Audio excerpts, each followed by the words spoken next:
విడాకులు కావాలని కోరుకునేటువంటి ఒక స్త్రీ లాయర్ దగ్గరికి వెళ్ళింది విడాకులు కావాలని. అయితే లాయరు అలాంటి వాళ్ళకి ఒక గేమ్ పెట్టాడు. ఏమిటనంటే, నీకు చివరి వరకు నీతో నడిచేటువంటి ఒక వ్యక్తిని నువ్వు ఎన్నుకోవాలి అని. అందులో తల్లిదండ్రులు వచ్చారు, చివరికి బిడ్డలు కూడా వచ్చారు. అయితే వీళ్ళందరూ కాదని వాళ్ళ పేర్లు పక్కన పెట్టేశారు.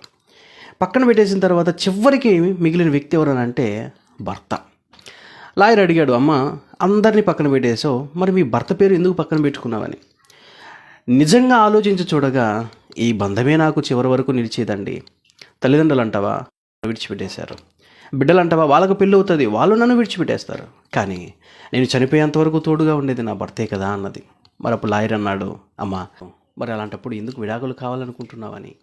అప్పుడు బోరున విలిపించి భర్త దగ్గరికి వెళ్ళిందంట.